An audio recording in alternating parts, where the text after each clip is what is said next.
What's up, guys? LJ Crypto back with another video. If you like my content, please subscribe, hit the share, like, and comments button, and always know that it is my goal to help you become financially free through the crypto market. So let's get started. So if you don't know, um, Ethereum is the most popular crypto in the market other than Bitcoin. Um, if you want to know more about Ethereum, check out my video on that. However, with the current Ethereum, there are some problems. Um, one being Ether, which is programmable money. Um, as Ethereum gets more popular, that becomes more pricey. Um, Ethereum is proof of work, and that requires hardware mining. That requires mining equipment, um, and most of all, which everybody can agree on, is Ethereum's gas fees. And the more that Ethereum is used, the more transactions that go on with Ethereum, the higher the gas fees are, and it's getting to the point where only not really the average investor can handle the gas fees at this point. So that is why Ethereum 2.0 is being built. So now we are going to get into why Ethereum 2.0 is different from Ethereum 1.0. So Ethereum 2.0, it is an upgrade to the Ethereum blockchain. Um, so this upgrade is going to increase the speed, efficiency, and scalability of Ethereum.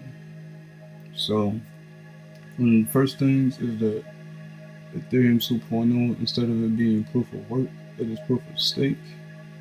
Instead of in proof of work, where you solve mathematical problems to verify new transactions, instead with proof of stake, um, you instead of being a miner, you are a validator where you lock your crypto and you verify transactions through that. If you want to understand proof of work and proof of stake, check out my videos on those. Another thing too, Ethereum 2.0 has a lot more scalability than Ethereum 1.0. Um, and instead of 30 transactions per second, uh, Ethereum 2.0 is going to allow 100,000 transactions per second, and that is incredibly fast. And scalability has to deal with Ethereum sharding. Ethereum sharding will solve scalability. Um, so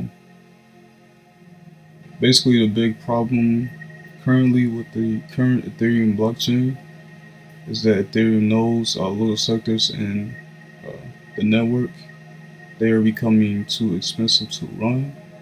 Um, and basically, when one node takes over all the transactions in the blockchain, Ethereum starts to become too centralized. Um, and this is where sharding comes in. And what sharding will do is that it will break up the network into multiple parts so that the nodes in Ethereum won't take over every transaction that takes place. Um, so yeah, sharding will allow Ethereum to become more scalable, more decentralized, and more secure. Um, and right now, the challenges with sharding, um, what ETH developers are trying to not happen is a single shard attack, and basically an attacker will take over the blocks produced in the Ethereum blockchain, and this will allow invalid transactions.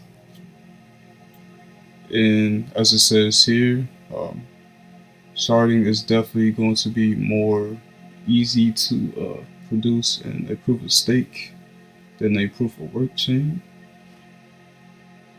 So now I want to talk about the Ethereum 2.0 testnets. And of course, testnets, they help to, um, as it says, test out the ETH 2.0 blockchain. So the first testnet was Topaz. Um, this replaced the Sapphire test network, and Topaz it was to test phase 0 of ETH 2.0, which tries to replace proof of work with proof of stake. Um, and basically, this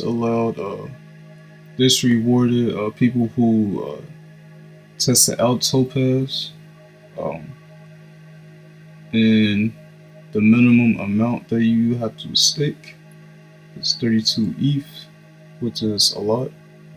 So this was the first testnet. The second testnet was Medalla. Uh, this came out around August. Um, in Medalla, this brought about ETH staking rewards, and this helped to. This is where transaction fees started to become less of a problem in the testnet. Also, for those who participate in Medalla, they received a NFT as a reward. I will talk about NFTs in a later video. Also, this testnet is helping to allow up to 1,000 transactions per second, and I know ETH1, the current blockchain, only allows 30 transactions per second, so that was a pretty big transition. The third testnet uh, was Spadina, um, and the goal of Spadina was to help with deposits in the Genesis block of the Beacon chain, which was part of Phase 0 of ETH 2.0, which I will get into in a bit. Um, and Spadina testnet was a failure, so this is where Zinkin testnet came into play. And basically, the Zinkin testnet, it basically had the same goal of Spadina. First phase is phase 0 with the Beacon chain. This happened December of last year, so this was a few months ago. Phase 0, it basically was to its goal was to show proof of shard blocks.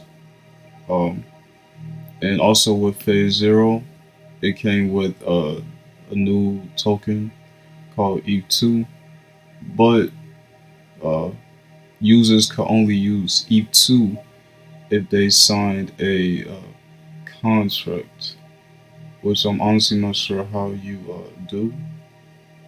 And then also, uh, users could stake uh, ETH2, 32 ETH2 on Validator nodes, which I kind of talked about a bit earlier.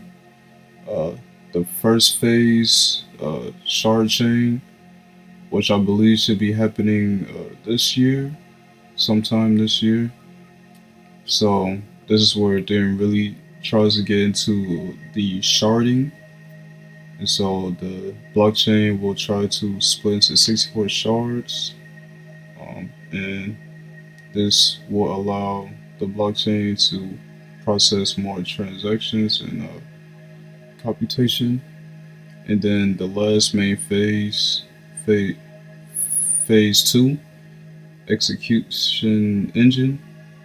This is, the final form of ETH 2.0, and where uh, the blockchain really comes together, and where ETH 2, ETH 2.0 will replace the blockchain of ETH 1.0. So the part where I was reading registration contract. So if we look here, this talks about phase zero, the beacon chain, which I just explained, of course. And basically, that registration contract that relates to if you want to become a validator for ETH 2.0, and you have to follow step by step instructions for this right here, Ethereum Launchpad. And as I'm talking about this now, I want to go into um, just an idea of the steps on how to set up an Ethereum validator node. And I won't really be able to explain this because this is where um, this is beyond my expertise, because this will pertain more to developers or coders. So first, you will set up a early ETH, and of course, you have to stake 32 ETH in the node. Um, so you have to set up a familiar VPS server, start a beacon node. I'm assuming this is all the code established with that. Same thing with this, generate a validator key pair, and then start up a validator client. Guess they show a picture here, and then finish activation.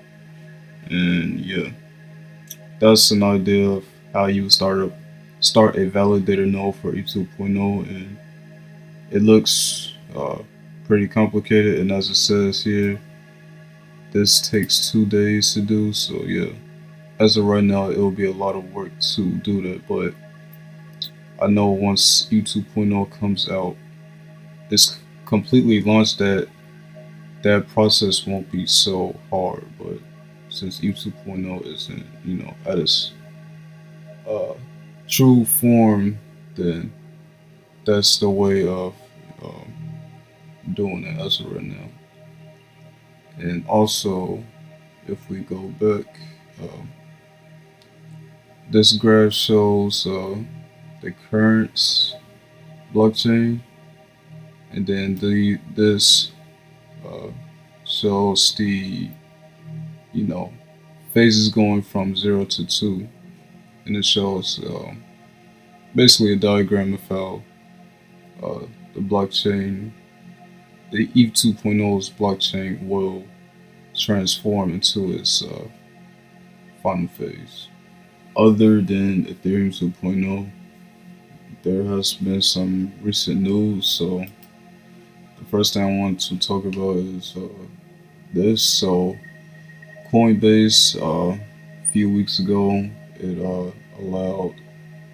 Uh, there's a waitlist available now for Ethereum 2.0 staking, um, and this will be an alternative to running a validator node and needing 32 ETH, because I know a lot of people don't have that much Ethereum, especially considering how pricey it is, or considering that it's almost as 2K, um, and the APR for ETH on Coinbase will be 2.5%.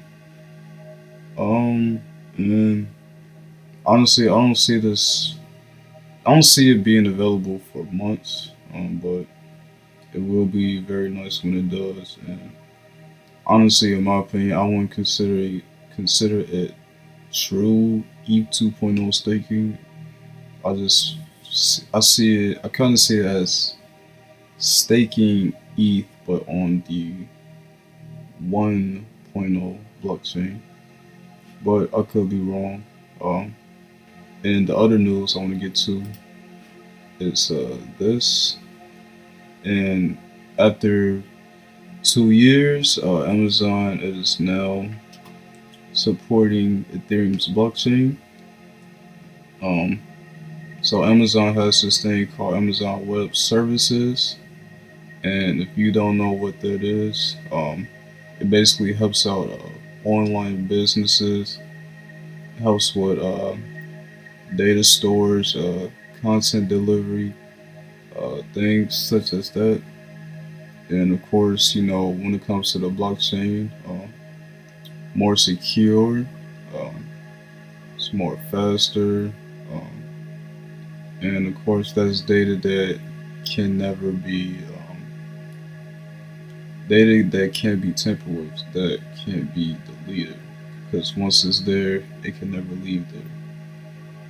And this makes Ethereum very. That is the end of the video. I hope this was helpful information as far as you understanding more about what ETH 2.0 is. But please subscribe, hit the share, like, and comments button.